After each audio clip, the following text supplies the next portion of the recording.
Party నాయకులు కూడా అయితే కిషన్ రెడ్డి గారు కూడా మొన్న చెప్పడం జరిగింది, ఒక్కసారి మాకు ఛాన్స్ ఇవ్వండి, ఈ అప్పుల రాష్ట్రం నుండి మేము గట్టెక్కిస్తామని చెప్తాను. గత ప్రభుత్వం ఏదైతే 7 లక్షల కోట్ల అప్పు చేసింది, ఈ ప్రభుత్వం సంవత్సరం నరలనే 1,50,000 కోట్ల అప్పు చేసింది.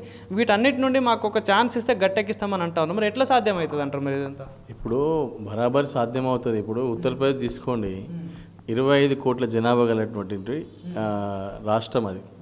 గతంలో అది ఎంత అప్పులు ఉందో అందరికీ తెలిసిన విషయమే. మొన్న జరిగిన కుంభమేళకి ఖర్చు పెట్టింది ఎంత? 1,100 కోట్లు. లాభం ఎంత తెచ్చుకున్నారు? 3 లక్షల కోట్లు.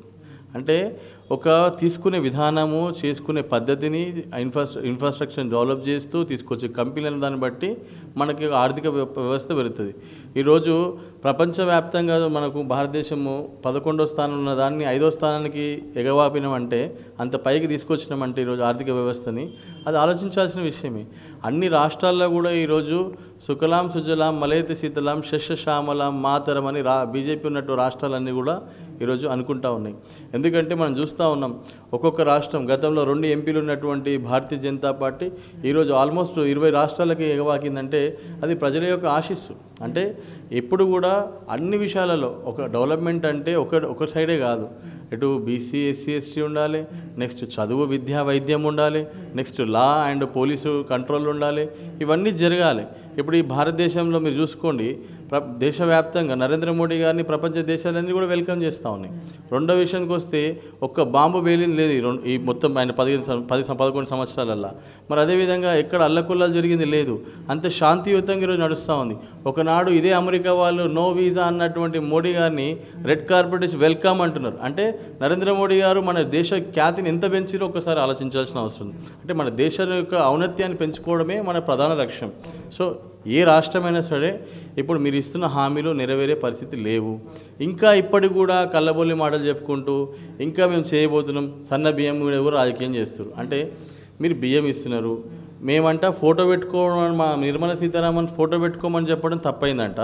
కానీ వీళ్ళు మాత్రం పోయి బియ్యం ఇచ్చేట్టున్నాడు, ఆడ పోయి ఇనాగ్రేషన్ చేసినట్టు వాళ్ళ ముఖ్యమంత్రి ఫోటో పెట్టుకొని మళ్ళీ పక్కన ఆ లీడర్ నార్మల్ లీడర్ల ఫోటోలు పెట్టుకొని ఆడేదో ఇనాగ్రేషన్ చేస్తున్నట్టు మొత్తం వేరే బియ్యం పంచుతున్నట్టు 30 రూపాయలు మేము ఇస్తున్నాం, అందులో మీరు ఓన్లీ ట్రాన్స్పోర్ట్ ఖర్చు మాత్రమే పెట్టుకుంటున్నారు. మళ్ళీ దీనికి ఎన్నడూ లేనిది పోయి ఇళ్ళలో పోయి మేమే సన్న బియ్యం తింటున్నాం అని చెప్తున్నారు కదా. ప్రధానంగా మంత్రులు ముఖ్యమంత్రి చెప్తా ఉన్నారు, సన్న బియ్యం స్వయాన తెలంగాణ రాష్ట్ర ప్రభుత్వం ఇస్తూ ఉంది, దీనికి ఎవరి ఇన్వాల్వ్మెంట్ లేదని వాళ్ళు చెప్తా ఉన్నారు. నేను ఒకటే అడుగుతానండి, మీరు 30 రూపాయలు మా సబ్సిడీ లేకుండా ఇస్తున్నారా? మేము ఇచ్చే 30 రూపాయలు లేకుండా మీరు సొంతంగా ఇస్తున్నారా?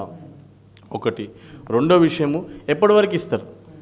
మేము చెప్పినాం నెక్స్ట్ 5 సంవత్సరాలు 83,000 కోట్ల జనానికి నెక్స్ట్ 5 సంవత్సరాలు కూడా ఇస్తున్నామని చెప్పినాం.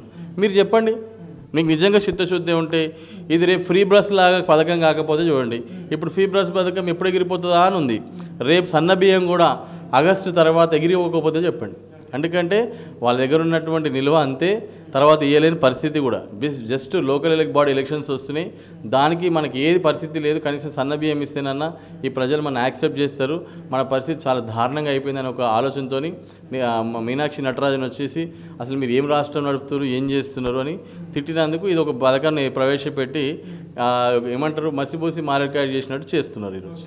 సో ఏం చెప్తారు? ఇంకోటి అంశం ఏదైందా, బీసీ అంటే గుర్తొచ్చింది. మరి కులగణన అని చెప్పేసి, బీసీ కులగణన 42% రిజర్వేషన్ అని చెప్పేసి గతంలో చాలాసార్లు కొట్లాడారు మీరు. ఇప్పుడు రాష్ట్ర ప్రభుత్వం దానికి ఆమోదం కూడా తెలపడం జరిగింది. సో మరి బీసీల అంశంలో ఏంటి మరి? మేము దేశమంతటా కూడా చేస్తామని ఒక పక్క రాహుల్ గాంధీ చెప్తా ఉన్నారు. సో మరి ఈరోజు మహాత్మా జ్యోతిరావు పులే గారి జయంతి కూడా ఉంది. సో ఏం చెప్తారు అసలు బీసీల గురించి? బీసీలకు న్యాయం జరుగుతుందా అంటే ఏం చెప్తారు? నేను ఈరోజు రెండు ప్రభుత్వాలు అంటే గత ప్రభుత్వం ఈ ప్రభుత్వం గురించి మాట్లాడు. గత ప్రభుత్వంలో కూడా నేను జ్యోతిబా పూలే ఉత్సవ కమిటీకి చైర్మన్గా 2 సార్లు చైర్మన్గా చేశాను. నేను ఏమంటానంటే గత ప్రభుత్వంలో ఉన్నటువంటి కేసీఆర్ గారు ఏనాడు జ్యోతిబా పూలేకి దండేసింది లేదు, ఉత్సవానికి రండి అంటే వచ్చింది లేదు, ఒక్కరోజు మాట్లాడింది లేదు. అంబేద్కర్ జయంతికి ఈరోజు నిలువెత్తు 125 ఫీట్ల అంబేద్కర్ని పెట్టడంలో గొప్ప విషయం కాదు. నువ్వు అంబేద్కర్ జయంతికి ఒక్కనాడు వచ్చింది లేదు, వర్ధంతికి ఒక్కనాడు వచ్చింది లేదు. నా కేటీఆర్ రాలేదు, నా కేసీఆర్ రాలేదు, నా హరీష్ రావు రాలేదు. అంటే విషయం ఎందుకు చెప్తున్నా అంటే వీళ్ళు ఎప్పుడు ఏమి చేయని వాళ్ళు ఇప్పుడు ఏదో మేము విగ్రహం పెట్టాలని కవితమ్మ ధర్నా చేసుకుంటా, నేను బీసీకి రిజర్వేషన్ ఇవ్వాలని. మీరు 10 ఏళ్ళు ఏం చేసిరు? 10 సంవత్సరాలు మీరే పరిపాలించారు కదా. మేము ఇదే మీకు వచ్చి ఎన్నో నేనే ఇచ్చాను మెమోరండం, కేటీఆర్కి ఇచ్చాను, కవితమ్మకి ఇచ్చాను, కేసీఆర్ గారు కూడా ఇచ్చాం. సార్ అసెంబ్లీలో మన జ్యోతిబా పూలే యొక్క విగ్రహాన్ని పెట్టండి అంటే కేసీఆర్ గారు నాకు చైర్మన్ ఇచ్చేటప్పుడు నాకు ఒక మాట చెప్పి పంపించారు. ఏమనంటే జ్యోతిబా పూలే విగ్రహాన్ని అసెంబ్లీలో పెడుతున్నామని చెప్పేసి అనౌన్స్ చేయండి ఈరోజు అని చెప్పిండు. ఏది నేను చైర్మన్ అయిన రోజు. నేను వెళ్ళిన తర్వాత ఆ మాట చెప్పి ఓకే వెరీ గుడ్ ఎల్లో అని చెప్పి పంపించారు. మరి జ్యోతిబా పూలే ఆ విగ్రహాన్ని పెడతామని ఆ రోజు ఇచ్చిన మాట ఈ రోజు వరకు ఎందుకు పెట్టలేకపోయారు? జస్ట్ మాటలకే పరిమితం. నిజంగా చెప్తున్నా కదా, అంబేద్కర్ విగ్రహం కూడా పెట్టే పరిస్థితి లేకుండే. మీరు గమనించండి, ఈ అంబేద్కర్ యొక్క విగ్రహాన్ని పెట్టడానికి ఆలోచన ఏంటంటే పూర్తిగా అది కేసీఆర్ సెక్రటరేట్ అని పేరు పెట్టే పరిస్థితి ఉండే, కానీ వాళ్ళకి రోజు రోజుకి గ్రాఫ్ పడిపోతుందని అటు అంబేద్కర్ విగ్రహాన్ని నెక్స్ట్ అటు అంబేద్కర్ సెక్రటరేట్కి అంబేద్కర్ పేరు పెట్టడానికి ప్రయత్నం చేసిరు తప్ప ఏ రోజు అంబేద్కర్ మీద ప్రేమ లేదు. ఎందుకంటే ఈ భారతదేశంలో మొట్టమొదటిసారి అంబేద్కర్ని కించపరిచిన వ్యక్తి ఎక్కువ ఎవరు అంటే కేసీఆర్. బికాజ్ రాజ్యాంగాన్ని మార్చుతా అన్నటువంటి ఏకైక నాయకుడు కేసీఆర్.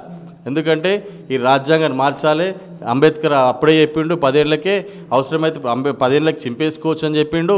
కాబట్టి అలాంటి దౌర్భాగ్యమైనటువంటి ఆలోచన ఆ యొక్క గతంలో ఉన్నటువంటి బీఆర్ఎస్ ప్రభుత్వాన్ని, ఈ ప్రభుత్వం వచ్చిన తర్వాత ఇప్పుడు వచ్చినటువంటి కాంగ్రెస్ ప్రభుత్వం కూడా అదే వైఖరి కొనసాగిస్తూ ఉంది. అసలు బీసీలు అంటే ఎంతసేపటికి వాళ్ళకి స్కీములు పాలసీలు ఇస్తే సరిపోతుంది, వాళ్ళకు డబ్బులు ఇస్తే సరిపోతుంది, వాళ్ళని ఒక ఎలక్షన్ స్ట్రాటజీలాగా వాడుకోవాలి తప్ప వాళ్ళని రాజకీయ ఎదుగుదలకి ఆలోచన చేయొద్దనే ఆలోచనతో ప్రభుత్వాలు వివరిస్తూ ఉన్నాయి.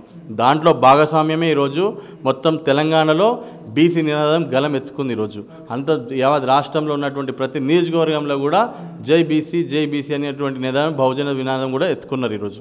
ఎందుకు చెప్తా ఉన్నానంటే మీరు గమనించండి, 20,000 కోట్లు కేసీఆర్ ఇచ్చిండు. 20,000 కోట్లు కేసీఆర్ బీసీలకు ఖర్చు పెట్టినట్టు చూపిస్తే నేను ముక్కు నేలకు రాస్తా. ఒక బీజేపీ నాయకుడిగా చెప్తున్నా, ఆయన 20,000 కోట్లు బీసీలకు ఖర్చు పెట్టినట్టు చూపిస్తే ఇప్పుడు ఈ రాష్ట్ర ప్రభుత్వం 1,00,000 కోట్లు ప్రకటించింది. ఏది 5 సంవత్సరాలకు 1,00,000 కోట్లు. ప్రతి ఏటా ప్రతి బడ్జెట్లో 20,000 కోట్లు ఇస్తామని చెప్తుంది. ప్రతి ఏటా ప్రతి బడ్జెట్లో 20,000 కోట్లు ఇస్తామని చెప్తుంది. నేను గత బడ్జెట్లో 5,000 కోట్లు పెట్టింది, ఈ బడ్జెట్లో 1,126 కోట్లు పెట్టింది. అంటే 3.26% ముష్టేస్తురా మాకేమన్నా? అడుక్కునే పరిస్థితులు ఉన్నామేమన్నా?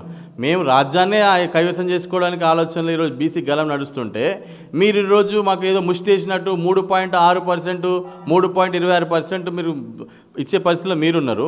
మీరెవరా అయినా ఇంకేమేమి గుంజుకునే రోజులు వచ్చేసినాయి, మీ గద్దె దిగే రోజులు వచ్చినాయి. 100% బీసీ రాజ్యాధికారం రావాల్సిందే. ఆనాడు జ్యోతిబా పూలే గారు చేసినటువంటి ఆలోచన ప్రకారం, వాళ్ళ ఆశయాల ప్రకారం, కాళోజీ గారి ఆశయాల ప్రకారం రేపు తప్పకుండా భారతీయ జనతా పార్టీ పోతా ఉంది. ఈ రోజుకి మనం చూస్తూ ఉంటే భారతీయ జనతా పార్టీ అంటే బీసీ, భారతీయ జనతా పార్టీ అంటే SC, Bharatiya Janata party ST, Bharatiya Janata party minority అన్నట్టు ఈరోజు సోషల్ ఇంజనీరింగ్ ఎక్కడైనా జరుగుతుంది అంటే అది కేవలం భారతీయ జనతా పార్టీనే జరుగుతుంది.